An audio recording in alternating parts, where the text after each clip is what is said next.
зарегистрировано 18 участников. Вижу, и вас очень мало. Давайте время чуть-чуть, минут 3-4 подождем и потом заново начнем. Начнем уже сначала. Там мало кто присоединился.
Так, добрый день еще раз. Давайте перед началом нашей видеоурока, видеовстречи, сделаем перекличку. Напишите, пожалуйста, в чате, хорошо ли видно меня, а именно презентацию, которую я включила. Напишите, пожалуйста, в чате, слышно, видно, есть нет какие-нибудь помехи. Угу. Все, спасибо большое. Я сейчас видео свое отключаю, себя, чтобы не видеть. Если какие-то, если презентация отключается, пожалуйста, включите звук и напоминайте, потому что мне приходится перескакивать с презентации, и чат я не всегда не успеваю смотреть. Итак, сегодня наше с вами мероприятие посвящено ВПР по географии 8 и 11 классы. Почему говорю 11 классы? Потому что чаще всего в школах у нас 10 и 11 классы объединяются. Редко, когда встречаешь, что за 10 класс проходят полностью курс географии. Поэтому 8 и 11 классы сегодня рассматриваем. По 8 классу начнем с данной работы. Как и в 6 и 7 классах, также на выполнение ВПР дается 45 минут. Работа рассчитана на выполнение 7 заданий. Каждому ученику, вы знаете, дается инструктивная карточка перед началом выполнения инструкции, чтобы он с ней ознакомился. В ней, в принципе, можно и учителю самому этим воспользоваться. А именно, при работе с заданием ВПР можно пользоваться лишь непрограммируемым калькулятором.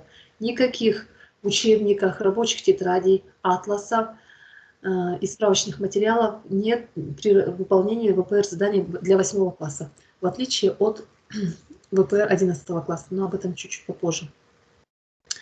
Так, заданий, как я уже сказала, 7, но они разбиты поблочно. Поэтому заданий получается много. И максимально можно заработать 33 балла. Первый вопрос, самый первый вопрос оценивается в 3 балла. Это задание 1.1. Большинство вопросов оценивается в 2 балла. И лишь задание 1.2, 5.1, 6.2, 6.3 оценивается в 1 балл. В остальных случаях по критерию оценивания или же по наличию правильных ответов. Если даны в матрице ответов варианты ответа уже, необходимо выбрать. Если допущена одна ошибка, балл снижается. Если 2 и более, соответственно, 0 баллов можно получить. Если вопросы на сопоставление, то 1 балл выставляется, если, допустим, перепутаны номера в 2 заданиях. Итак, ну давайте переступим к просмотру демо-версии задания географии 8 класса ВПР. Оно может заключаться в таких 2 блоках. Или-или. Итак, вот первое задание. Необходимо ознакомиться с рисунками. На рисунках представлены контуры стран, соседей первого порядка, с указанием столиц этих стран. Необходимо, здесь можно сказать, разбить по блокам А и Б. Под буковкой А выбрать из списка, то есть детям уже облегчается, из 20 стран необходимо выбрать всего лишь 9 стран. Из предложенных, из этих 9 уже 4 страны, которые будут соответствовать страна-столица.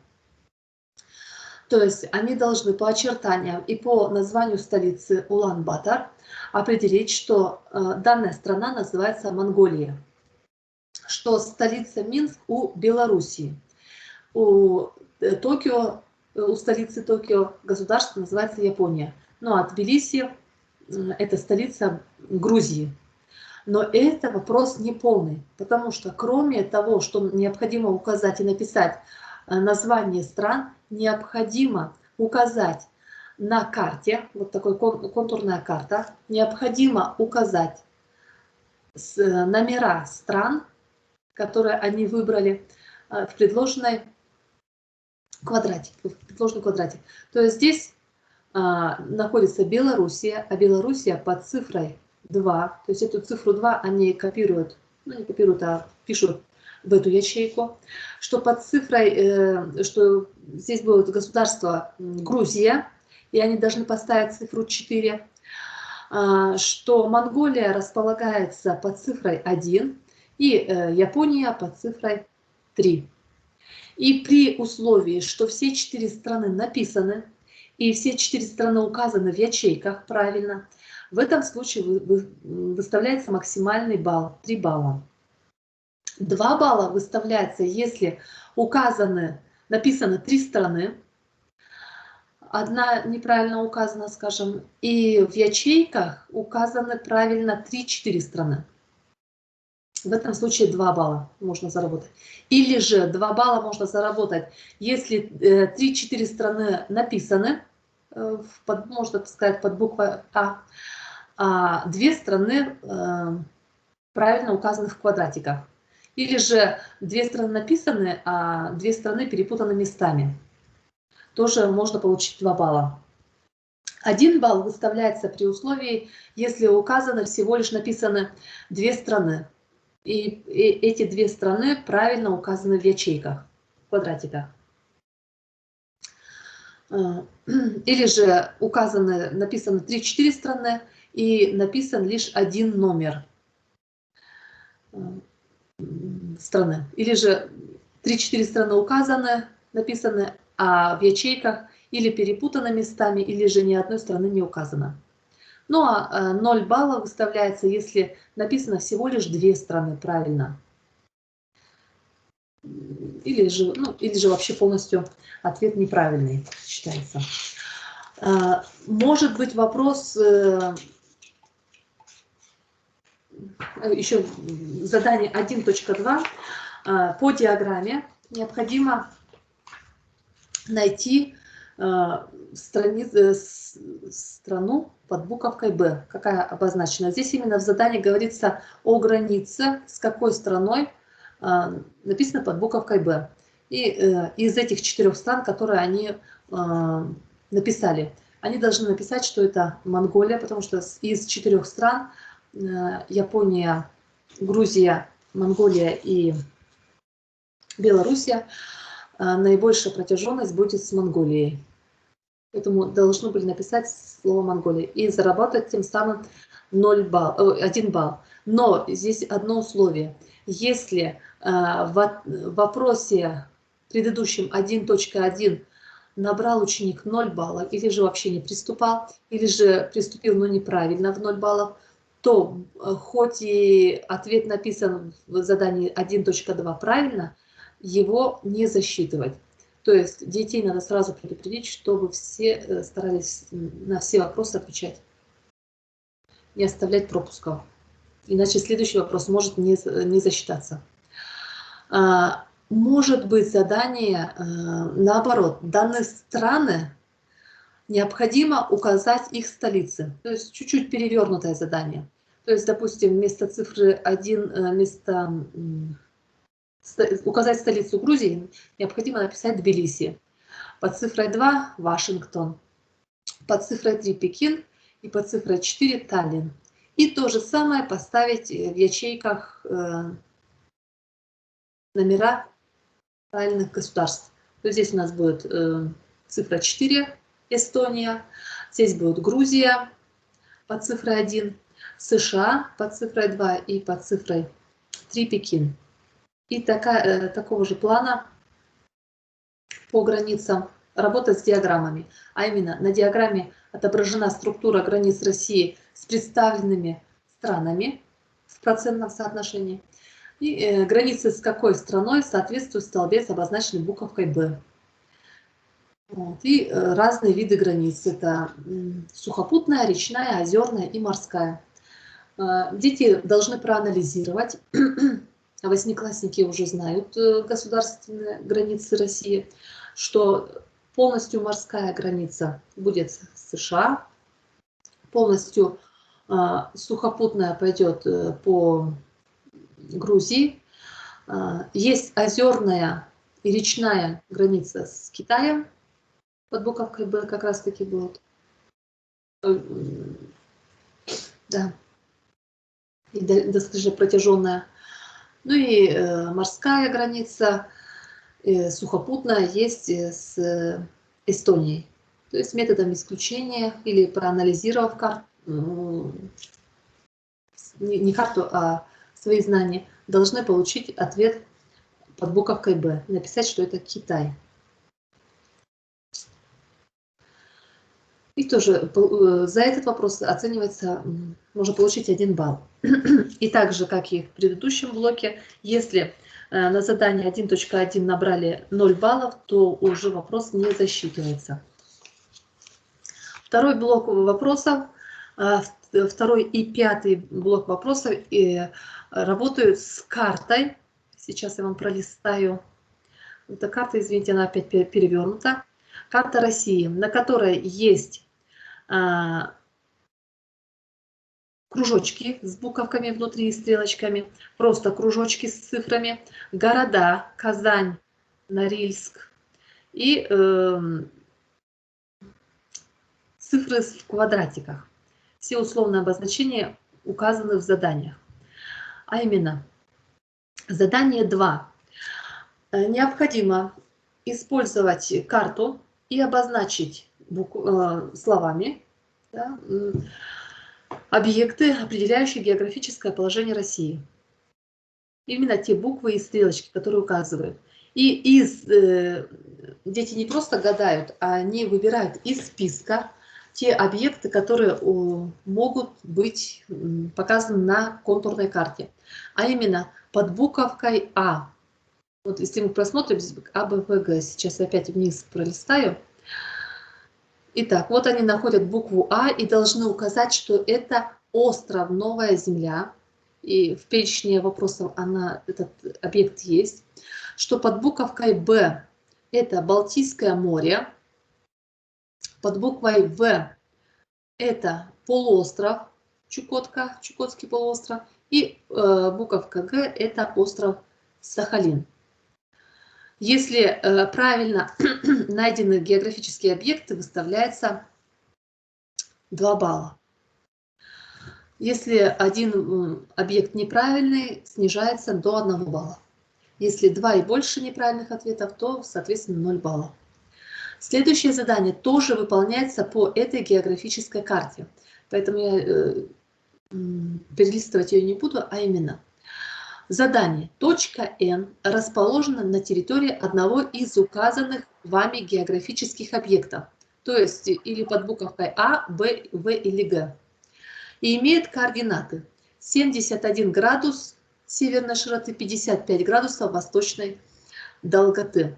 То есть они должны найти, что на острове Сахалин примерно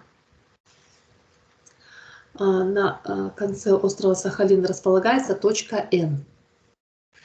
Необходимо детям, причем работая с картой, если координат на карте не будет, точки указаны, вопрос сразу нужно аннулировать. Необходимо поставить точку, крайнюю южную точку России, которая расположена на одном и том же меридиане с точкой N. То есть дети должны провести прямую, можно сказать, линию по меридиану и поставить точку К. Поставить точку К и в бланке ответов, вот они поставили сюда точку, подписали, что это буковка К. И в бланке ответов, извините, перелистаю, сюда должны написать ее координаты. То есть они, если они догадаются, что на одном и том же меридиане 55 градусов восточной долготы сохранится, необходимо найти им широту. Пожалуйста, отключите микрофон. Ребята должны определить координаты точки К как 51 градус северной широты, 55 градусов восточной долготы. Допускается погрешность в 1 градус, то есть или 50 градусов северной широты, или 52 градуса северной широты. Погрешность может быть. Так. И кроме того, необходимо еще и на этот вопрос сделать расчеты. А именно рассчитать расстояние в километрах от точки N до точки К, где длина дуги 1 градуса меридиана составляет 111,3. То есть здесь вопрос не должен быть, сильно погрешности не должно быть. Для этого используют и калькулятор, который разрешается. То есть они должны понимать, что протяженность с севера на юг определяется в широтах. То есть они должны 71 градус северной широты найти разность между 71 и 51 градусом северной широты и умножить все на 111,3 километра. То есть 20 градусов протяженность в градусах умножить на расстояние в километрах на 1 градусе. И должно у них получиться 2226 километров. Вот сюда в ответы они должны указать все. И тем самым зарабатывают 2 балла. Если точка К не обозначена на карте, а все остальное решение сделано правильно, выставляется 0 баллов, независимо, правильно или неправильно. Поэтому детей надо сразу говорить, чтобы они внимательно читали задания. Где необходимо указать на карте, они должны указать. 1 балл выставляется в том случае, если указана точка на карте и есть координаты. Если протяженность определена неверно, то 1 балл. Такого же плана, но уже протяженность с запада на восток, может быть не следующее задание, а такого же плана. Точка N расположена на территории одного из географических объектов с координатами 55 градусов северной широты, восточной долготы 20 градусов. Необходимо поставить крайнюю восточную островную точку.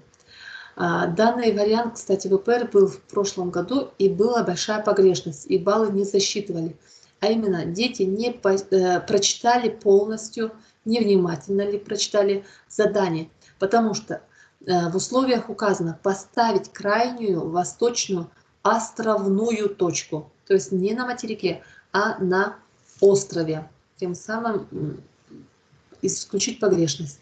А именно, если правильно определяют координаты точки N, а это 55 градусов северной широты, 20 градусов восточной долготы, где-то у нас в этом точке, в Балтийском море располагается точка, то крайняя восточная точка должна располагаться не на Камчатке, на конце Камчатки, а именно на острове, который имеет координаты 55 градусов северной широты и 167 градусов восточной долготы.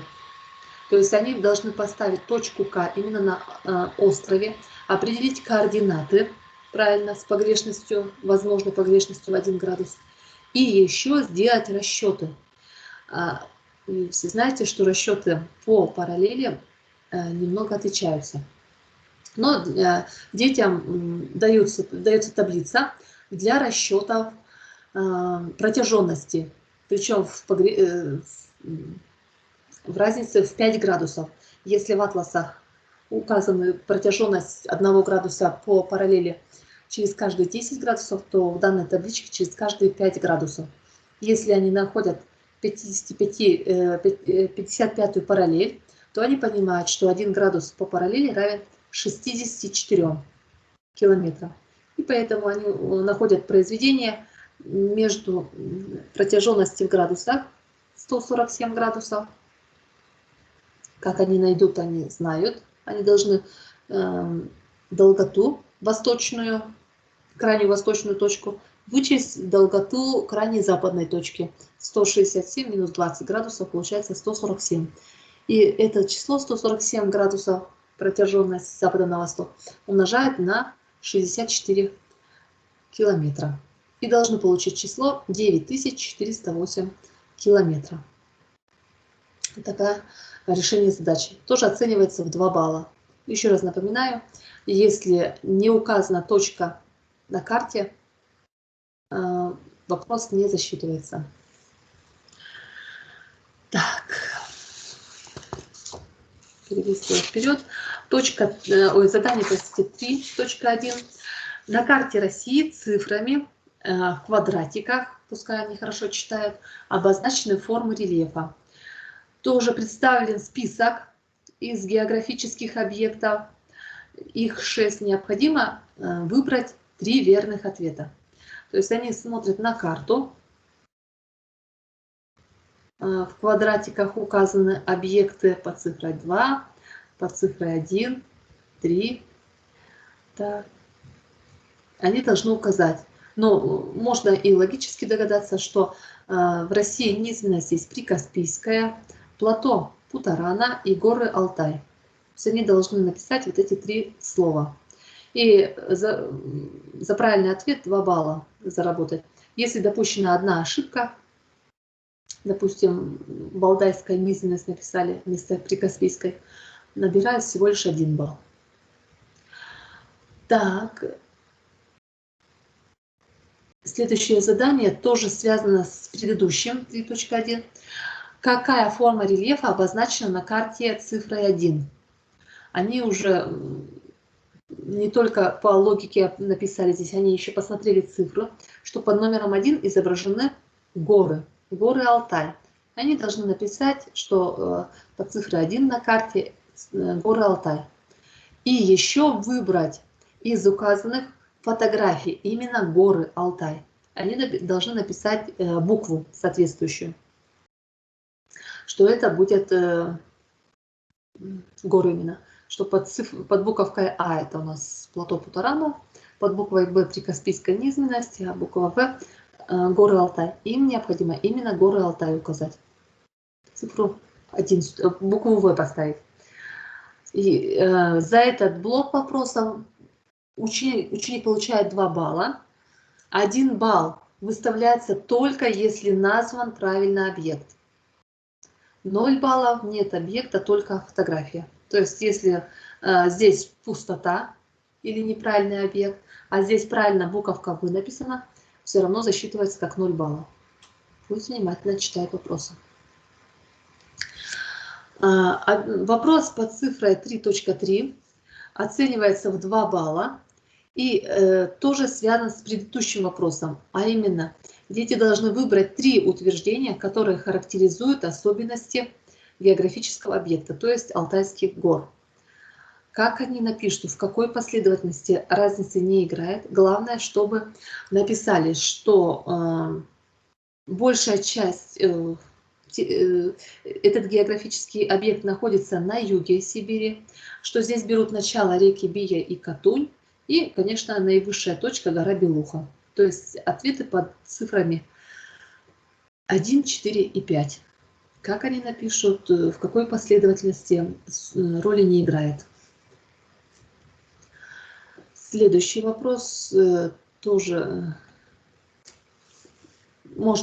могут помочь предыдущая карта, а именно необходимо распределить реки России в приведенном списке, то есть 6 рек необходимо вписать в таблицу под соответствующим бассейном.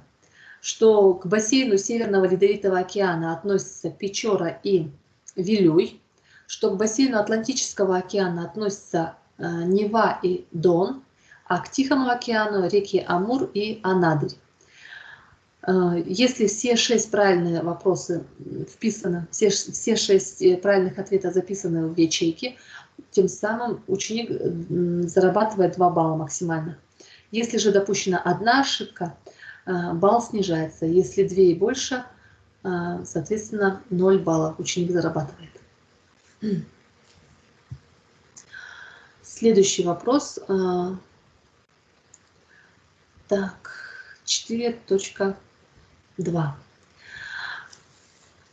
Необходимо внимательно прочитать текст и определить, о какой реке идет речь.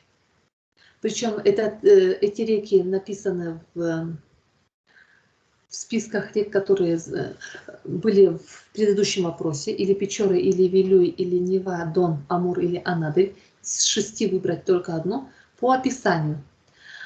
Причем это описание идет не только на задание 4.2, но и задание 4.3. К примеру, река в Восточной Сибири, левый приток реки Лена, самый длинный из всех ее притоков. Ее бассейн расположен в зоне многолетней мерзлоты. Река берет начало на плато восточной части Среднесибирского плоскогорья на высоте 520 метров над уровнем моря. Длина реки составляет 2650 километров. В среднем течении она прорезает узкую долину, напоминающую каньон. Здесь построена крупнейшая ГЭС. В нижнем течении на территории центральной якутской низменности берега реки представляют собой широкую заболоченную пойму с множеством небольших озер и островов. Абсолютная высота территории, где река впадает в Лену, составляет 54 метра. Детям необходимо написать название реки, из 6 выбрать. Кроме того, приведенные в списке реки обозначены на карте цифрами в кружочках. Какой цифрой обозначена указанная вами река? То есть, если они посмотрят, я сейчас вам покажу, как выглядят эти реки. Данные реки, все 6 рек, указаны в кружочках. Дон, Нева, Печора, Вилюй, Амур и Анадырь. Вот по описанию подходит река, левый приток, простите, реки Лены, это река Вилюй. Они должны указать цифру 5 в ячейке, где требуется указать реку. То есть они в ответе пишут река Вилюй и в ячейку указывают цифру 5. Тем самым зарабатывают 2 балла. Если в названии указана только река Вилюй, зарабатывается 1 балл. Если ничего в ответе не написано, написано неправильно, а ячейка указана правильно, вопрос все равно не засчитывается. необходимо обязательно, чтобы была первая часть вопроса указана. Кроме того, во время чтения дети должны внимательно читать и для себя понимать, потому что следующее задание, оно связано с математическими действиями, а именно необходимо, используя данные текста, рассчитать падение и уклон реки. И результаты необходимо округлить до десятых. Должны они понимать. Не до десятка, а до десятых долей. И правила округления обязательно должны соблюдать. А именно, вспомнить ребята должны, что такое падение, что такое уклон. Причем в помощь есть детям ответ. Падение указано в метрах, уклон в сантиметрах на километр. Откуда брать данные? Опять-таки с текста. Зная, что падение реки – это разность между высотой истока и высотой устья, ребята должны найти в тексте высоты, указывающие на начало реки и место впадения реки в другую реку, в море или озеро. К примеру, если они почитают внимательно текст, то увидят, что река берет начало, то есть это исток, на плато в восточной части Сибирского плоскогорья, среди Сибирского плоскогорья, на высоте 520. Вот это 520 число, это и будет истоком. И абсолютная высота территории, где река впадает в Лену, а мы знаем, что устье – это место впадения реки в другую реку, в море или в озеро, вот, высота устья будет 54 метра. И ребята должны найти падение, а именно 520 из 520 метров вычесть 54 метра. И должны получить ответ и записать его в эту графу как 466 метров. Уклон реки можно определить тоже по статистическим данным текста. Но необходимо помнить, что уклон определяется как отношение падения, выраженное в сантиметрах, на длину в километрах. Так как падение они определили, а это 466 метров, данное число выражаем в сантиметрах, а именно 46 600 сантиметров делим на длину реки. Данные о длине реки указаны в тексте, а именно 2650 километров. И используя калькулятор, ребята должны определить, что уклон равен, округляя до десятых, 17,6 сантиметра на километр. За вычисление, правильное вычисление выставляется 2 балла. Но если задание 4.2 не засчитывается, ну или определено в 0 баллов, то и полностью задание 4.3, хотя оно, скажем, определено правильно, полностью падение, полностью уклон, данное задание не засчитывается вообще. Поэтому дети должны хотя бы 1 балл найти, определить, что это река Вилюй. 1 балл выставляется, если определена только падение реки. Уклон определен или вообще не определен, или же определен неверно. Вот такие нюансы критериальной системы ВПР 8 класса. Следующий блок вопросов – это климат. Данная работа тоже связана с картой России. А именно на карте России указаны 2 города – Норильск и Казань. Они там подписаны, для которых по данным метеонаблюдений построены климатограммы, изображенных на рисунках. Необходимо рассмотреть и выполнить задания. Таких 3 подзадания, можно так сказать. Первое задание 5.1. Необходимо определить, к какому климатическому поясу или же типу климата или климатической области соответствует каждая климатограмма. Причем детям уже идет подсказка, какие могут быть климатические пояса. Они даны под заданиями. Арктический, субарктический, умеренный и тропический. Это климатические пояса. Типы климата – это умеренный морской, умеренно-континентальный, континентальный, резко континентальный, муссонный.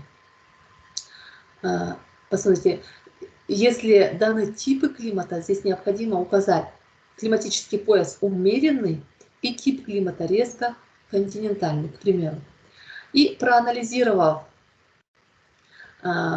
климатограмму, можно определить, что первая климатограмма соответствует субарктическому климатическому поясу. А именно, почему дети делают такой вывод? Потому что очень низкие температуры зимой, минус, посмотрите, 38, примерно 37 градусов, а летние температуры не превышают и 15 градусов. Холодно, большая амплитуда температур.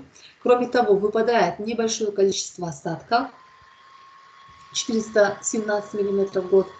Поэтому смело можно говорить о том, что данный тип пояса субарктический. Анализируя вторую климатограмму, можно с уверенностью написать, что данный пояс умеренный, но и определить тип климата, проанализировав средние температуры январские и июльские, ну и амплитуду температур. А именно, в январе зимой не очень холодно, до минуса 13 доходит самого холодного месяца. В июле, если вы посмотрите, до плюс 20. Амплитуда здесь небольшая, температура получается около 33 градусов, если посмотреть. Но выпадает достаточно большое количество осадков, 533 мм в год. Поэтому можно написать, что данный тип климата это умеренно-континентальный. Пояс умеренный, тип климата умеренно-континентальный. Так. Кто пришел? Заработать. Так, уважаемые слушатели, у кого-то включен динамик, микрофон, пожалуйста, отключите, это помехи создаются. Если есть вопросы, только тогда включайте. Так. И за данный блок вопросов можно набрать всего лишь 1 балл. По климатограмме, по климату вопрос такой, тоже связан с городами Норильск и Казань. Школьник из Норильска написал письмо с описанием особенностей местного климата своему другу, который живет в Казани. Вот какое письмо он написал. Климат в нашем городе суровый, морозы начинаются уже в сентябре-октябре, зимой достигают 40-45 градусов, зимой снега немного, но дуют сильные холодные ветры и часто метели. Лето короткое, прохладное, температура не поднимается выше 15 градусов. Большая часть осадков выпадает в начале осени.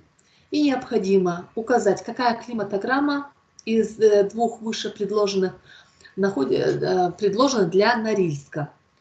То есть дети могут проанализировать. Морозы начинаются уже в сентябре-октябре. То есть сентябрь-октябрь это отрицательные температуры. Если посмотрим на вторую климатограмму, сентябрь-октябрь это еще положительные температуры, нулевые и положительные. Дальше в тексте написано, что зимой достигает температура 40 градусов, почти минус, максимально, минимальная, простите, допущенная температура минус 40, минус 45, а тут в среднем в январе минус 37 градусов. Что большая часть осадков выпадает в начале осени. Если посмотреть, осень у нас начинается сентябрь-октябрь, да, начало осени, сентябрь. И так посмотрите, да, самая большая такая столбчатая диаграмма в этом месяце. Поэтому смело можно написать под буковкой А климатограмму. Сюда буковку А должны вписать и получить, получить галочку, можно так сказать, для выполнения вопроса 5.2. Потому что для 2 баллов необходимо еще и заполнить по климатограмме таблицу. А именно определить среднюю температуру в январе, минус 37, и в июле плюс 13 по климатограмме. Возможно, дети не всегда правильно рассчитывают, погрешность в градусах 1 градус может быть. То есть минус, скажем, 38-минус 36 в январе, плюс 12, плюс 14 в июле. Погрешность возможна в 1 градус. Что годовая амплитуда температур, соответственно, как они посчитают, то в среднем должно быть 50 градусов. что годовое количество определяют они по климатограмме 417 миллиметров, и самый влажный месяц – это сентябрь. Если правильно написали букву и правильно, без ошибок вписали все в таблицу, пусть даже с погрешностью небольшой, ну, в 1 градус допустимую, то зарабатывают 2 балла. Если же написана правильно буква и в таблице одна ошибка, то теряется балл, то есть 1 балл.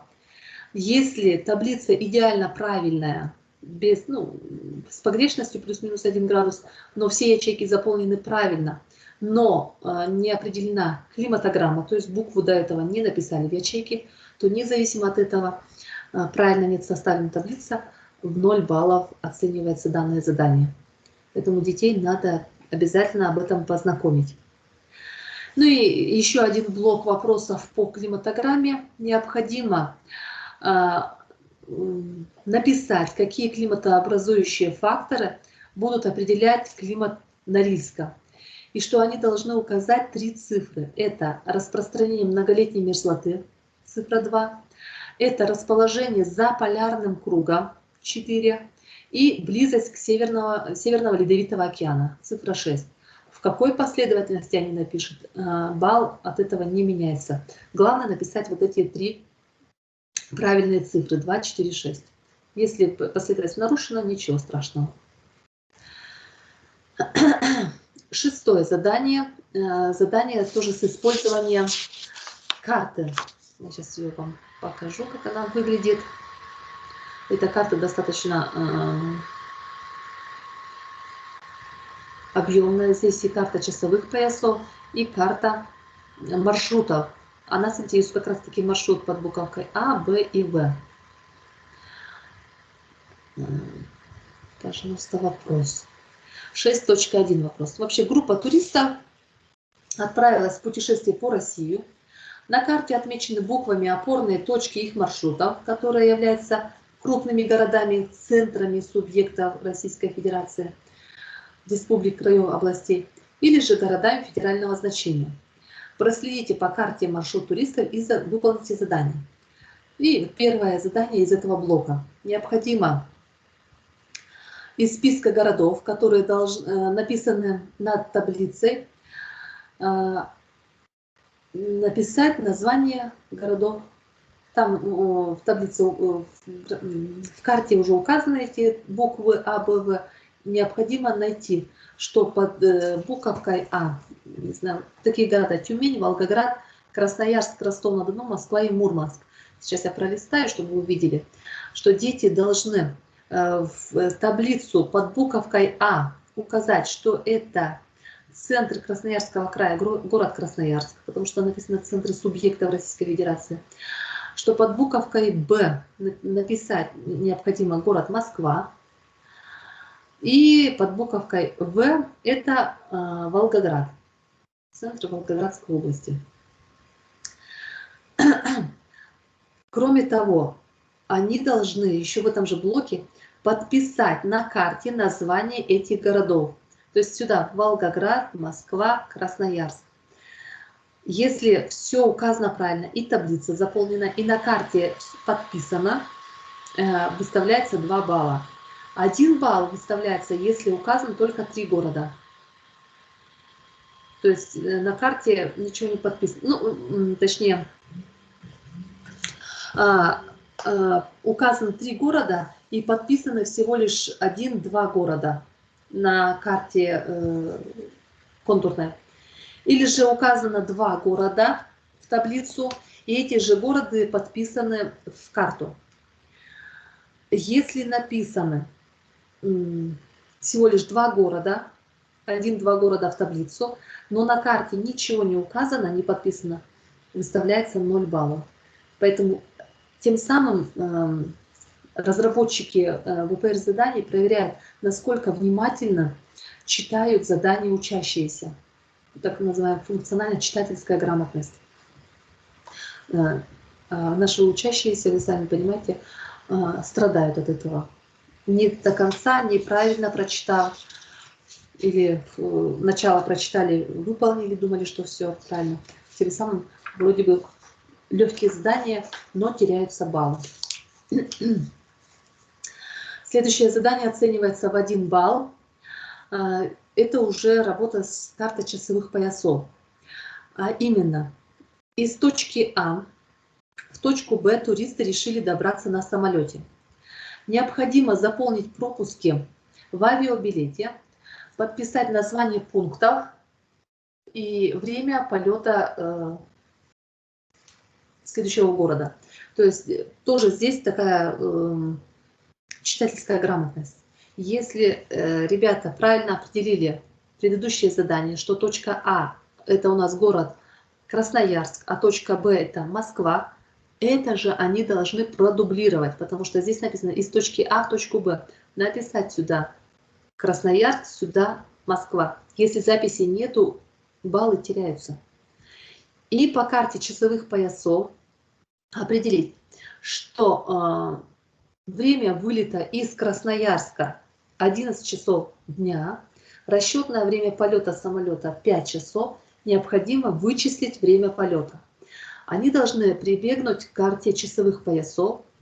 В пункте А относительно пункта Б, где разница плюс 4 часа, а точнее в пункте А уже 11 часов, а в Москве еще на 4 часа меньше, то есть 7 часов. И по билету написано, что расчетное время полета 5 часов. То есть они должны понять, что когда они приземлятся в Москву, время прилета их будет всего лишь 12 часов. То есть они сами в черновиках должны сделать расчеты. 11 минус 4, то есть в Красноярске сейчас 11 часов, а в Москве еще 7 часов утра. Когда они прилетят в Москву, время всего лишь будет 12 часов в Москве. Вот эти все пропуски они должны заполнить. Если какой-то пропуск остается открытым, незаполненным, 0 баллов.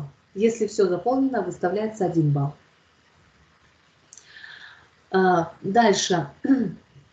Следующий маршрут идет от точки Б до точки В, то есть от Москвы до Волгограда. Путь от точки Б до точки В туристы преодолели на поезде и на автомобиле.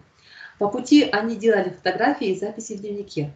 Рассмотрите фотографии и записи туристов. То есть они должны прочитать текст и ответить на вопрос, какие природные зоны из тех, по территории которых проходили маршрут туристов, изображены на фотографии. Но если мы будем читать, то мы поймем, что в начале нашего пути за окнами поезда мелькали корпуса промышленных предприятий, хозяйственные постройки, жилые кварталы, и было мало зеленых насаждений. Через некоторое время появились пролески леса из сосны, березы, осины, ели. То есть это смешанный лес. Как раз таки, если посмотрим, здесь видны у нас березы, есть хвойные деревья, какие-то лиственные деревья. Скорее всего, это смешанный лес. Поэтому в бланке ответа сюда можно написать смешанный лес. Дальше читаем дальше. Затем дубовые рощи. А это широколиственные леса, здесь их не видно по фотографии. Эту природную зону мы не указываем. Стали отчетливо видны холмы русской равнины, среднерусской возвышенности. По мере нашего движения леса становились все реже, и вскоре их полностью сменили луга и поля. Мы доехали до Воронежа, расположенной на берегу Дона. Дальше дорога шла по открытому пространству, почти повсеместно распаханному. Лишь на небольшие участки леса можно было увидеть естественную травянистую растительность. Поля в основном были засеяны пшеницей, встречались поля подсолнечника и бахчи с арбузами. Так мы добрались до Волги. Открытые распаханные пространства, заполненные травянистой растительностью, это же, конечно, степь. По второй картинке мы можем с вами смело определить природную зону степь. Поэтому в ответе в 1 балл оценивается этот вопрос, должны указаны быть 2 природные зоны. Это смешанные леса и степи. Так, следующий вопрос, седьмой блок, да, седьмой вопрос. Он связан с анализом статистических материалов. А именно, используя приведенную ниже таблицу и графики динамики численности населения по субъектам Российской Федерации в период 2005 по 2016 год, выполните задание. Здесь дана таблица, статистические данные численности населения и графики, как изменялась численность населения. Необходимо определить, какому субъекту Российской Федерации соответствующий график. То есть здесь даны порядковые номера 1, 2, 3, 4 и буквы. Необходимо сопоставить буквенное и числовое выражение. Для этого необходимо проанализировать данные таблицы. А именно, проанализировав Республику Коми, ученики могут смело сказать, что в Республике Коми шла постепенное снижение численности населения. Не резкое, а постепенное. От 963 тысяч человек до 850 тысяч человек. Поэтому постепенное снижение численности населения, вообще снижение численности населения можно проследить по графику под буковкой Б и под буковкой В. Но анализируя дальше, можно сказать, в Республике Ингушетия, посмотрите, как шла изменение численности населения. В первый год, с 2005 по 2010, был незначительный спад численности населения, а потом постепенный подъем. И незначительный спад и подъем прослеживается под графиком А. Поэтому, где у нас указана буковка А, мы пишем цифру 2. Вот бланк ответа выглядит следующим образом. А2. Сахалинская область. Посмотрите, что происходило в Сахалинской области.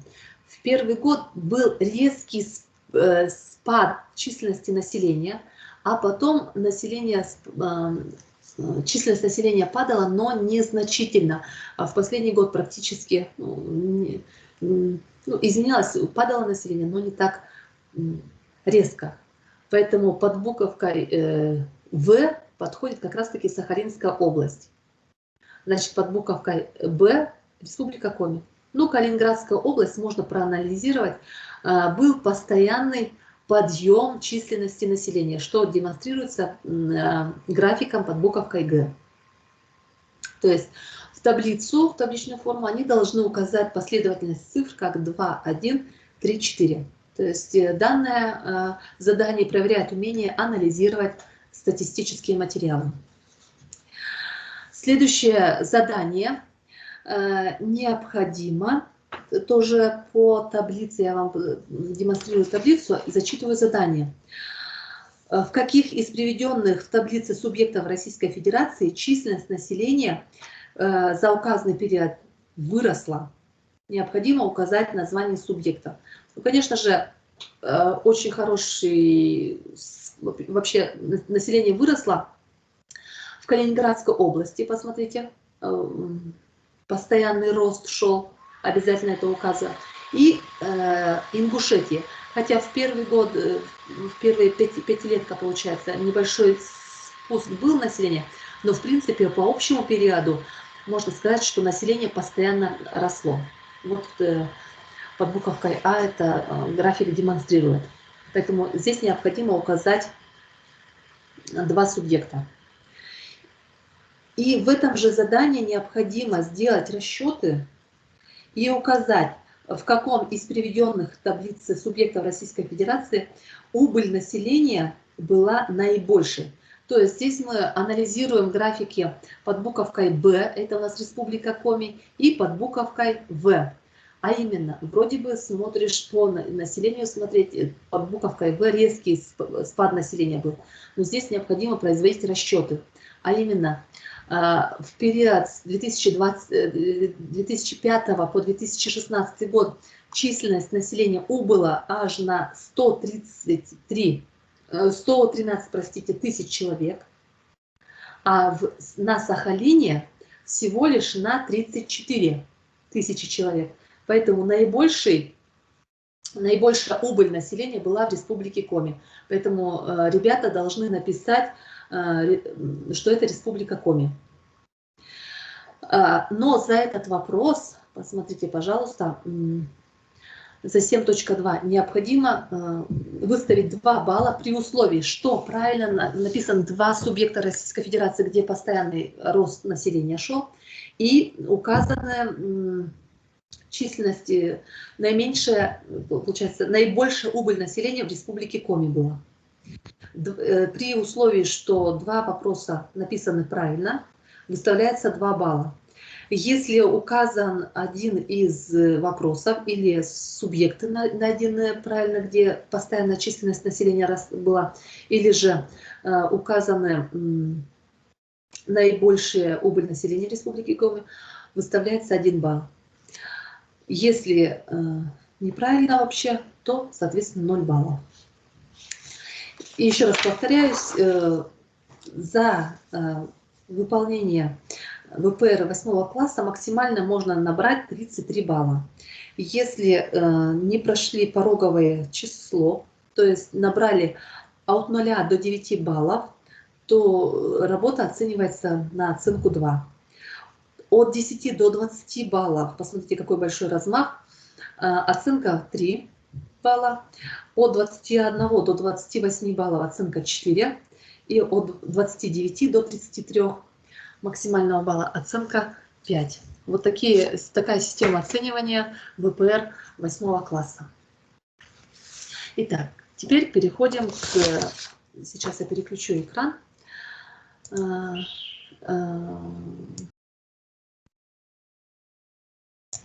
Переключу экран с демонстрации.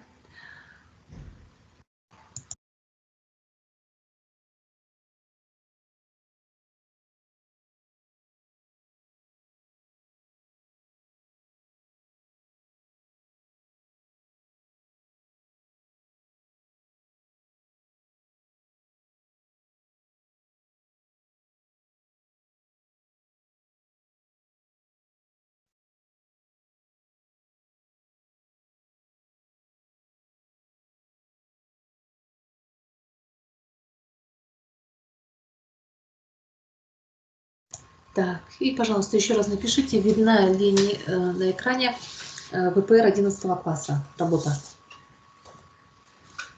Напишите, пожалуйста. Включайте.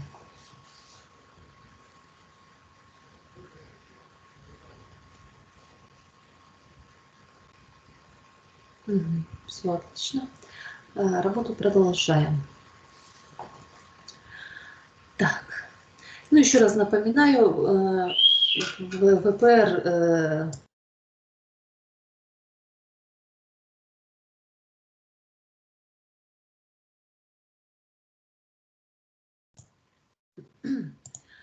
ВПР 11 класса включает в себя в этом году 11 заданий. Сильных изменений в демоверсии прошлых лет и этого года не произошло, в отличие от ВПР, допустим, 6 класса. Работа включает... На выполнение работы выдается час 30 минут, то есть 90 минут. И единственным плюсом ВПР 11 класса то, что можно пользоваться атласами. Атласами 8, 10 класса, 8, 9, 10 класса. Это, конечно же, намного облегчает работу выполнения заданий ВПР 11 класса. Так, но при расчетах нужно пользоваться собственным умом. Калькулятор здесь запрещен. Максимально можно заработать 21 балл.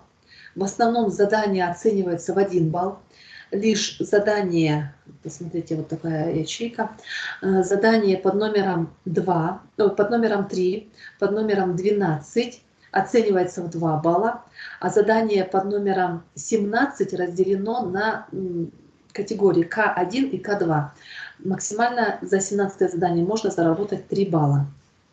Ну, давайте приступим к выполнению, к просмотру демоверсии ВПР 11 класса. И, кстати, уже в марте начинается, вы знаете, ВПР для 11 класса. И вот наша школа, мне сегодня сказали, по географии уже пишут 2 марта. То есть на следующей неделе уже предстоят первые ВПР. Как раз 11-классники попадут под это. Итак, ну давайте просмотрим задание. В основном здесь будет, конечно же, работа с текстом. Есть небольшие включения контурных карт. И, кстати, много вопросов ВПРовские, они связаны и с ЕГЭ заданиями по географии для 11 класса. Этого можно воспользоваться, решая ВПР задания. Итак, вот первая задача. Расход электроэнергии на уличное освещение населенных пунктов зависит от времени, на которое его приходится включать в темное время суток.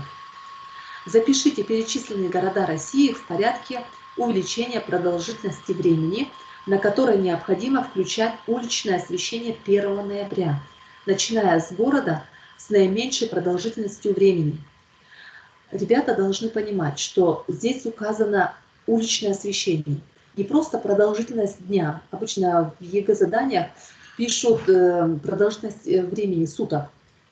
И мы знаем, что в северном полушарии продолжительность дня, а 1 ноября это ближе к зиме, продолжительность дня увеличивается при движении с севера на юг. А вот продолжительность освещения, здесь необходимо свет, получается, в северных районах включать раньше, выключать позже. Поэтому здесь продолжительность включения, да, освещения будет дольше. Дети должны понимать, что в порядке увеличения продолжительности времени необходимо начать с того города, где на уличное освещение тратится меньше времени.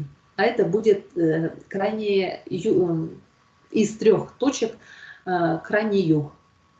А где позже это будет крайний север. Соответственно, в Волгограде на уличное освещение будет продолжительность времени тратиться меньше.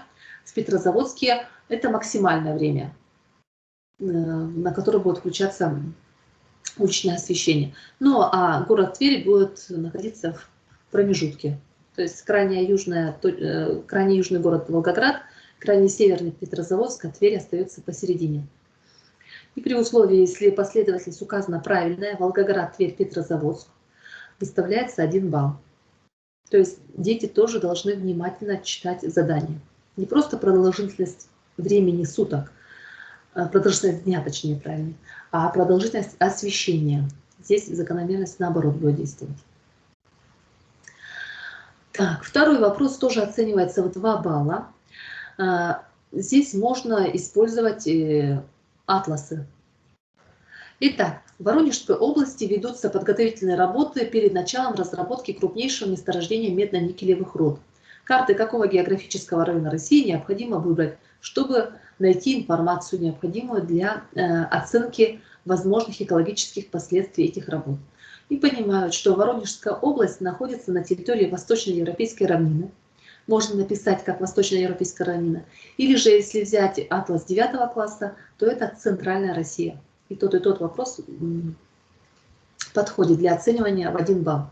Или же может быть другого плана вопрос, необходимо указать по тексту, определить страну. А именно, Марина включила радио, когда в выпуске новостей передавали сообщения о наводнении.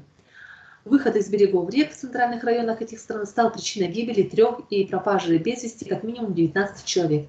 В результате стихии почти 1,5 миллиона домов остались без водоснабжения в столице страны Сантьяго и в ее окрестностях. Марина не услышала речь сообщения и не поняла, о какой стране идет сообщение. Вам необходимо написать страну.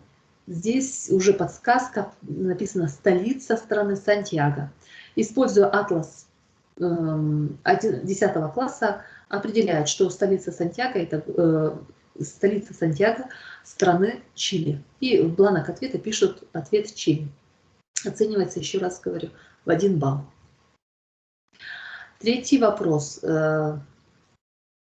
в любой последовательности можно написать данный вопрос, оценивается в 2 балла. А именно, крупные алюминиевые заводы оказывают значительную нагрузку на окружающую среду, могут являться источником загрязнения атмосферы и вод. В каких 3 из перечисленных регионов работают крупные алюминиевые заводы? Необходимо выбрать 3 субъекта Российской Федерации. Зная, что алюминиевые заводы используют источник дешевой электроэнергии, а дешевая электроэнергия вырабатывается на крупных гидроэлектростанциях, ребята должны прийти к выводу, что данные, и причем могут использовать атласы 9 класса электроэнергии, могут прийти к выводу, что в республике Хакасия, в Иркутской области и в Красноярском крае на крупных реках построены достаточно крупные гидроэлектростанции. И здесь будут строиться заводы по производству алюминия. Кроме того, кроме гидроэлектростанций, можно еще использовать атлас цветной металлургии. Там тоже указаны данные субъекта. Или же по атласу можно определить еще и следующий вопрос. 3-й блок, или по России, или по миру. Электроэнергия является отраслью, во многом определяющей развитие всех отраслей хозяйства страны. Количество производимой в стране энергии является важным показателем уровня экономического развития страны. Какие 3 из перечисленных стран составляют 3 мировых лидеров по производству электроэнергии? Здесь не указано, какой тип электроэнергии, поэтому можно воспользоваться атласом.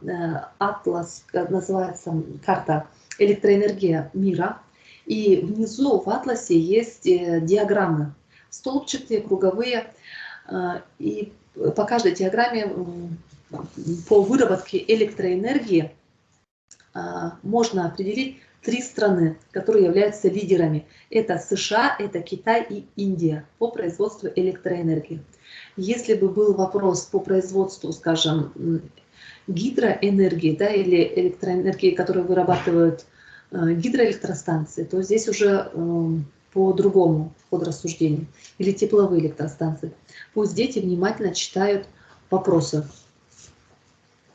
А именно здесь вот Индия лидера.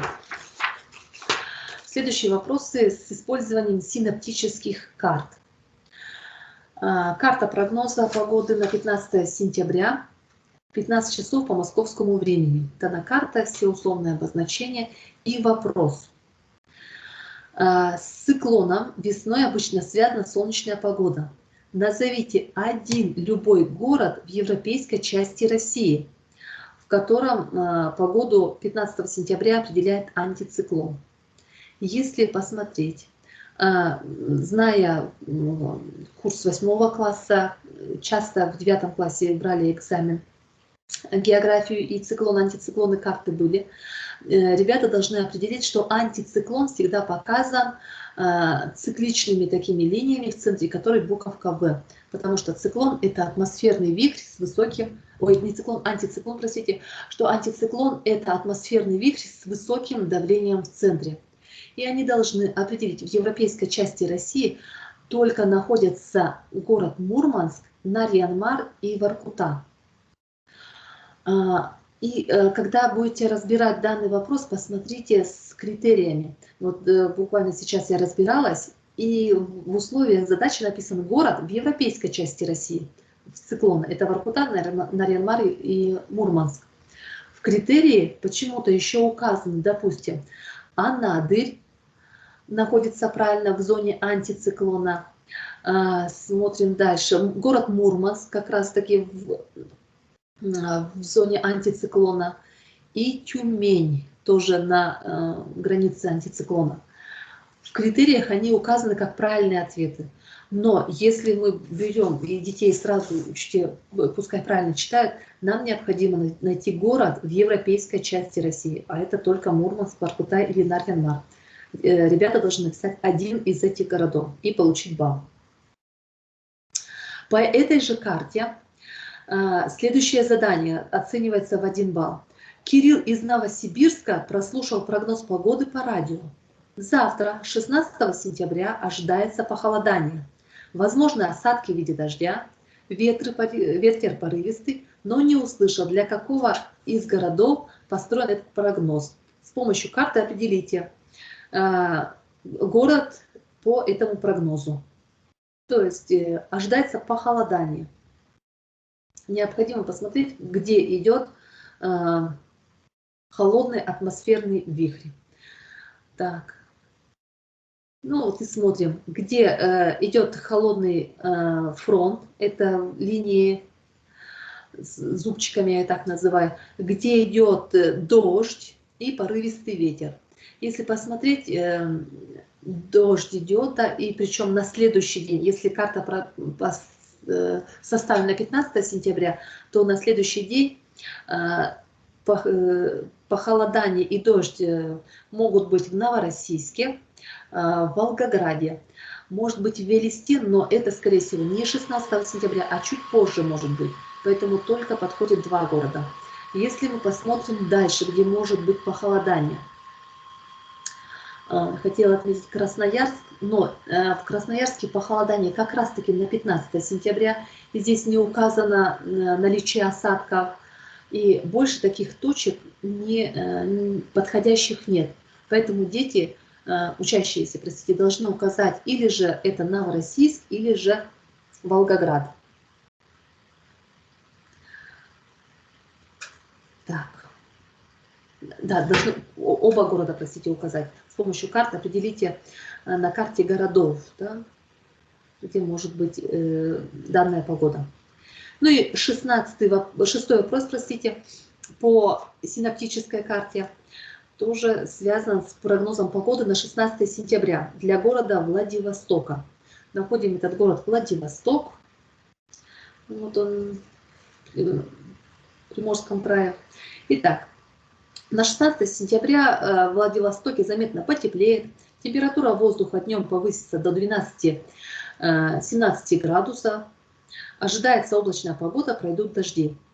И необходимо дать развернутый ответ, почему в Владивостоке потеплеет. Ожидается выпадение атмосферных осадков. И учащиеся должны указать, да, проанализировав синоптическую карту, что на Владивосток наступает теплый атмосферный фронт. И за этот вопрос тоже получает 1 балл. Так, вот эти 3 блока вопросов связаны с синоптической картой. 7-й вопрос оценивается в 1 балл. Вроде бы такой объемный вопрос, но достаточно легкий, потому что можно использовать атлас 8 и 9 класса. Ребята должны внимательно прочитать вопрос и определить субъект Российской Федерации по описанию. Читая внимательно вопросы, они должны делать себе пометки, о чем может быть такие ключевые слова, помогающие им определить субъект. А именно, уникальные природно-климатические условия республики. Уже республики, ребята понимают, что из 85 субъектов только 22 республики. То есть сужается поиск субъектов. Уникальные природно-климатические условия республики создают широкие возможности для развития практически всех видов туризма. Большой интерес у туристов и альпинистов вызывают ледники. То есть данный субъект горный, потому что есть туризм для альпинистов. Особо охраняемые территории представлены 2 заповедниками. Карты 8 класса заповедники, они прям могут найти. Это в том числе Катунский заповедник, он указан в одной из карт 8 класса. 5 заказниками, природным парком Белуха. Здесь находятся такие объекты, как Телецкое озеро, гора Белуха. И ребята понимают, что гора Белуха – это высочайшая точка Алтая. Телецкое озеро находится на Алтае. Причем из Алтая, из субъектов Российской Федерации может быть или Алтайский край или Республика Алтай. Но в начале текста уже указано, что это республика. Поэтому 1 балл выставляется при условии, что напишут субъект Республика Алтай. Не просто Алтай, а республика. 8-й вопрос. 8-й вопрос связан с картой часовых поясов. Данный вопрос, кстати, дублируется еще и в ЕГЭ варианте. Если в те года были в основном полет самолета из одного часового пояса в другой, необходимо было время указать, то в этом году в демо-версии ЕГЭ 11 класса совпадает с демо-версией ВПР 11 класса. К примеру, прямая трансляция парада на Красной площади в Москве 9 мая начинается в 10 часов по московскому времени. Используя карту, определите, в каких из перечисленных регионов эта трансляция начнется в 14 часов по местному времени. Этих регионов. Запишите цифры, под которыми они указаны. Ну, в 11 классе нет конкретно субъекта. Здесь просто найти время, скажем, в таком-то городе. Итак, нам необходимо использовать карту часовых поясов. Если в Москве отчет идет как 10 часов, да, вторая часовая зона, то в каком из часовых поясов время будет в 14 часов? То есть, если в Москве 10 часов, то там будет на 4 часа больше. То есть, это 6-я часовая зона. И необходимо из списка вот такие списки, как Челябинская область, Омская область, Тюменская область, Кемеровская область, Республика Бурятия и Республика Тыва, определить, кто будет находиться именно в 6-м часовом поясе. Ну, 11-классникам легче будет определить, если знают субъекты Российской Федерации. Также можно воспользоваться и атласами. Допустим, Челябинская область, она будет находиться в 4-й часовой зоне, не подходит. Дальше Омская область, она будет в 5-й часовой зоне, подсказываю. Тюменская область, тоже как и Челябинская, в 4-й часовой зоне. Кемеровская область, она находится как раз-таки в 6-й часовой зоне, поэтому цифру 4 они должны указать в ответе. Следующая Республика Бурятия, она находится в 7-й часовой зоне, не подходит. И Республика Тыва как раз-таки находится в 6-й часовой зоне, поэтому ребята должны написать всего лишь 2 цифры. Кемеровская область и Тывы. 4-6. И получить тем самым 1 балл. 9-й вопрос. Необходимо вставить слова. Детям выдаются вот кимы, им можно прям в кимы писать, можно прям в таблицу вот сюда указать. Итак, даны ряд слов, словосочетаний, чаще всего эти слова противоположные друг другу, и необходимо правильно составить предложение, текста даже точнее. По статистическим данным, на начало 2017 года в Швеции на постоянной основе проживало более 10 миллионов человек, что на 1,5 миллиона человек больше, чем в начале 21 века. Основной прирост населения был обеспечен за счет чего-то, они должны написать чего-то, а именно превышение числа иммигрантов над числом эмигрантов. Ну, они должны знать еще из курса 9 класса, что иммиграция это связано с таким процессом, как миграция, а именно превышение числа прибывших и над числом выбывших, это будет миграционный прирост. Поэтому под буковкой А они должны указать цифру 2, то есть за счет миграционного прироста. При этом в стране прекратилась естественная убыль населения. Показатель чего-то ежегодно превышал показатель чего-то.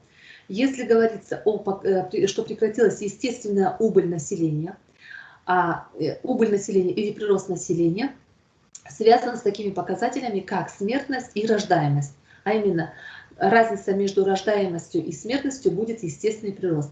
Здесь и указывается, прекратилась естественная убыль, значит рождаемость была выше. Поэтому под первым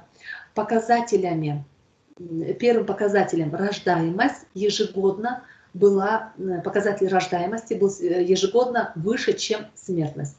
Поэтому под буковкой Б они должны указать цифру 4, под буковкой В цифру 3. Так, тоже оценивается в 1 балл. 10-й вопрос. 10-й вопрос, тоже данный вопрос, кстати, ну, чуть-чуть видоизмененный, есть и в ЕГЭ варианте 11 класса. На уроке учащиеся анализировали статистические данные, приведенные ниже в таблице в целях сравнения темпов роста промышленного производства в Канаде и во Франции в период с 2012 по 2014 года. Наталья указала, что и в Канаде, и во Франции ежегодно происходило увеличение объемов промышленного производства. Правильно ли сделала вывод Наталья? Необходимо детям показать, что данная таблица указывает проценты к предыдущему году. То есть в 2012 году были показатели к 2011 году, то есть они брались за 100%. В 2012 году был небольшой прирост, хоть на 1/10, но был прирост. А в 2012 во Франции по сравнению с предыдущим годом, наоборот, была убыль. Если там было 100%, то сейчас 97,3%. То есть на 2,7 убыль производства стала. В Канаде на 2013 год по сравнению с 2012 годом, опять-таки, мы 100,1 не смотрим, мы их переводим опять-таки в 100%. И опять по сравнению с предыдущим годом здесь идет прирост в Канаде. И если посмотреть дальше, к предыдущему году в Канаде был ежегодный прирост. Я детей учу, смотрите, чтобы было всегда больше 100%. Если же идет меньше 100%, хоть, скажем, больше, вот 97,3, 99,1, вроде бы числа большие, но надо смотреть к проценту к предыдущему году. Если меньше 100, то это уже убыль производства. Поэтому вывод Наталья сделала неправильно. Можно, как дети должны обосновать, что Наталья сделала неправильный выбор, а ежегодный прирост был лишь во Франции. Простите, лишь в Канаде. Во Франции был ежегодная убыль объема производства, промышленного производства. То есть, если написать, Наталья сделала неправильный вывод и нет обоснования, конечно же, за этот вопрос 0 баллов надо поставить. Обязательно должно быть обоснование. 11-й вопрос. Необходимо выбрать верные высказывания. То есть дети читают текст, не текст, а предложение и выбирают правильно, нет, данные суждения написано. К примеру, уровень экономического развития страны напрямую зависит от ее обеспеченности разнообразными природными ресурсами. Данное выражение, конечно же, неверно. Не всегда. Вот я детям обычно говорю, вспомните Японию. Япония своими ресурсами очень-очень бедна. Однако по уровню экономического развития она является лидером. Входит в семерку, большую семерку. Поэтому не всегда это выражение напрямую зависит, неверное будет. Темп роста населения Земли зависит от превышения рождаемости над смертностью. Да, конечно же, это выражение правильное. Когда рождаемость выше смертности, происходит рост населения как отдельного региона, так и всей Земли. Возможно, если будет рождаемость везде повсеместно высокая. Третье выражение. Чем выше на месторождении доля добычи каменного угля открытым способом, тем выше его себестоимость. Не всегда это будет правильное выражение, в зависимости от каких, сколько углей содержится в данном месторождении и в каких условиях добывается. Это не всегда правильно, чаще всего наоборот. Взять Канск-Ачинское месторождение, себестоимость здесь будет низкая. Повышение содержания метана в атмосфере приводит к усилению парникового эффекта. И дети знают, что парниковый эффект усиливается благодаря таким газам, как углекислый газ и метан. Поэтому данное выражение будет правильное. Ну и теплые течения способствуют уменьшению количества атмосферных осадков. Это выражение абсолютно должно быть наоборот. Теплые течения способствуют увеличению атмосферных осадков. Поэтому из 5 выражений верны лишь 2-е и 4-е. Дети должны указать 2 выражения и получить 1 балл. Второе задание, 12 задание, оценивается в 2 балла. Необходимо по особенностям сферы услуг и развития сельского хозяйства сопоставить страну экономически развитую и развивающуюся по их особенностям. И мы знаем, что Афганистан является развивающей страной, где доля экономически активного населения, занятого в сельском хозяйстве, высокая, более 30%. Поэтому под буковкой А мы пишем цифру 2. А Великобритания страна развитая, где высокая доля населения, занятая, высокая доля сферы услуг в ВВП, 75%. Чад тоже страна развивающаяся, здесь доля сельскохозяйственного населения будет высокая. Поэтому чередование цифр в ячейках АБВ будет таким 2, 1, 2. И если правильно ответили на данный вопрос, выставляется 2 балла. 13-й вопрос тоже появился, он и был в ЕГЭ 11 класса, в этом году чуть-чуть видоизменился, а именно точно такой же, как и в ВПРовском задании. В настоящее время к стратегически важным материалам разведанные запасы, которые имеют стратегическое значение, стали относиться роду таких металлов, как литий, кобальт и другие. Учащиеся нашли в интернете информацию о том, что в мире в 2017 году было добыто 44 700 тонн лития. При этом показатель ресурсообеспеченности этим металлом на год составил 358 лет на тот год. Необходимо определить величину запаса на 2017 год. Дети, учащиеся, знают, что ресурсообеспеченность определяется как отношение запасов, разведанных запасов, к добыче. Ну, зная правила математики, несложно определить, какую формулу преобразить в формулу нахождения запаса, а именно ресурсообеспеченность умножить на добычу, а именно 358 лет умножаем на добычу, а это 44 700 тонн, получаем показатель в тоннах. 16 миллионов 2600 тонн.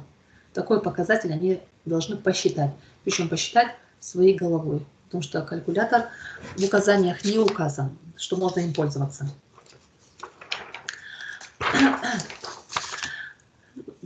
Последнее задание, 14-16, выполняется с помощью текста. Должны внимательно прочитать.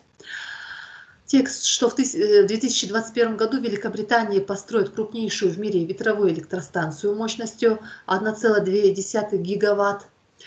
Гигантский комплекс морских ветровых генераторов будет возведен у восточного побережья Великобритании. Что новая электростанция будет находиться в морских водах в 120 километрах от берега графства Йоркшир, одного из северных графств Англии, и занимать площадь 407 квадратных километров. Необходимо по данному тексту назвать море, в акватории которого построена новая электростанция. И ребятам в помощь будет атлас 11 класса, что это восточное побережье Великобритании, и они легко определяют, что это Северное море. Должны написать Северное море. Назвать какой-нибудь один тип электростанции, использующий возобновимые источники энергии, построенных на акватории Мирового океана. Я бы правильнее написала неисчерпаемых источников энергии, потому что ветровая электростанция, она работает на неисчерпаемых источниках энергии. К ним же будут относиться приливные. Они не обязательно в Великобритании, да, они построены в Мировом океане. Или же энергия, которую используют морские волны. Тоже одной из этих электростанций, если напишут, заработают 1 балл. И 16-й вопрос к этому же тексту. Почему ветровые электростанции все чаще размещают в морских акваториях? Почему не на суше, допустим? Да? Заработать на 1 балл на этот вопрос можно при условии, если ребята напишут, что над морями, да, можно сказать, ветры более часто встречаются, более сильные и постоянные. Потому что между сушей и морем формируются области давления. Поэтому там безветренной погоды практически не бывает. Дальше, или же они могут сказать, потому что в тексте написано, что площадь, занимаемая ветровыми электростанциями, 407 квадратных километров. Это большие площади. Они могут не изыматься из земельного фонда. То есть, допустим, если построили данные электростанции на суше, эти 407 квадратных километров просто-напросто изъялись из хозяйственного пользования. Это достаточно невыгодно для экономики. Поэтому можно написать «не изымаются из пользования земельные угодья». И кроме того, крутящиеся винты ветровых электростанций, они создают шумовое загрязнение. А если построить электростанции, данные в море, да, подальше от побережья, а именно в 120 километрах, то шумовое загрязнение будет минимальным или практически не будет. Да? Если бы на суше было бы, то шумовое загрязнение было бы, приносило большой бы вред. Тоже оценивается в 1 балл. Ну и последний вопрос в качестве закрепления. Данный вопрос уже давно в ВПРах 11 класса, 10 классов. И в этом году, кстати, тоже ввели нововведение в географии. Проверяется наличие географической грамотности. То есть появляется дополнительный коэффициент, что ли. К1 проверяет знание, К2 проверяет наличие географической грамотности.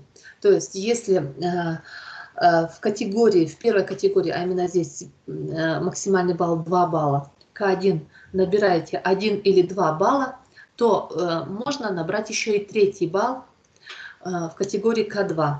Если же в категории К1 неправильно, 0 баллов,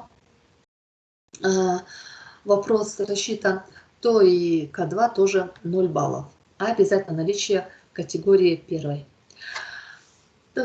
Дети должны прочитать текст и ответить на вопрос. В январе 2015 году уровень воды в озере Байкал впервые за 60 лет упал до критической отметки. В населенных пунктах, расположенных на восточных берегах озера, возникла сложная ситуация с водоснабжением из-за исчезновения воды в колодцах и угрозы нарушения всей экологической системы озера. Относительно причин понижения воды в озере различают разные точки зрения. Одни специалисты указывают на естественные причины, особенности погодных условий в озере Байкал в 2014 году. Другие специалисты связывают понижение уровня воды в озере Байкал с работой, построенной на ангаре Иркутской ГЭС, естественным резервуаром воды, для которой является озеро Байкал. Выберите одну из упомянутых точек зрения и запишите рассуждение, подтверждающее эту точку зрения. То есть дети должны выбрать одну точку зрения, скажем так, уменьшение уровня воды в озере связано с естественными причинами и расписать ее, или же снижение уровня воды в озере связано с работой гидроэлектростанции и расписать, почему это так. Ну, к примеру, если ученик выбрал естественную причину, он должен обязательно указать как 2 подпричины, что ли, а именно низкий уровень осадков, низкий уровень воды в озере был связан с тем, что выпадало малое количество осадков накануне, ну, скажем, летом, да, вот, ну, вообще малое количество осадков было. И вторая причина, если нет осадков, да, тем самым и уменьшается поверхностный сток, но и уменьшается и подземный сток в озере, тем самым не подпитывается поверхностным стоком озера Байкал и грунтовыми водами. Поэтому уровень воды может быть снижен. Если при условии, что ребенок написал, не ребенок, уже учащийся, простите, написал вот эти как 2 причины, малое количество осадка и поверхностный подземный сток маленький, выставляется 2 балла. Причем, если нет еще и географической ошибки, плюс еще 1 балл.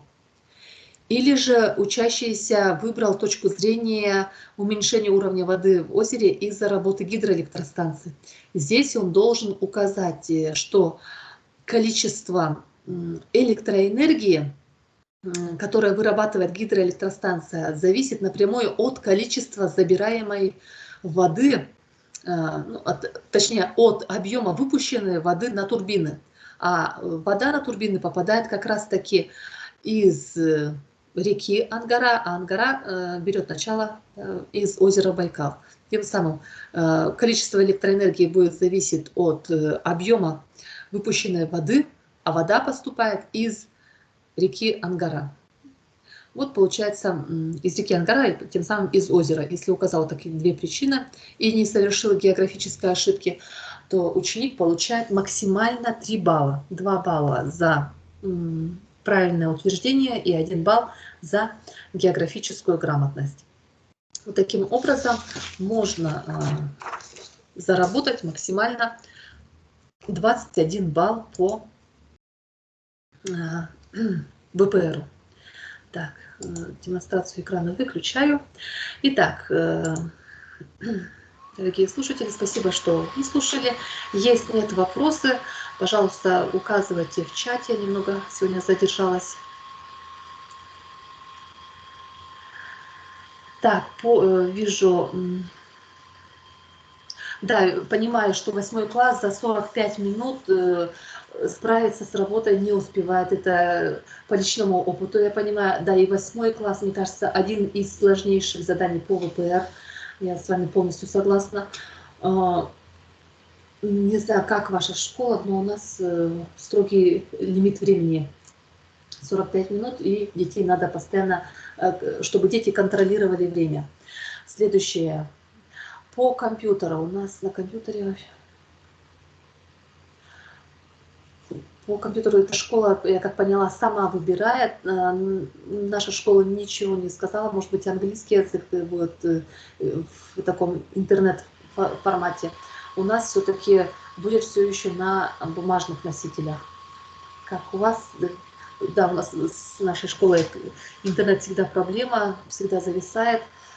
Поэтому мы, скорее всего, выбрали бумажный носитель, пока администрация мне ничего не говорила. Так, вопросы еще есть? Ничего не вижу. Если вопросов нет, надеюсь, данные консультации по ВПР что-то вспомнить, потому что они уже сейчас к нам идут очень быстро. Спасибо, что подключались. Подключайтесь дальше. И успешной сдачи как экзаменов, так и ВПР. До свидания.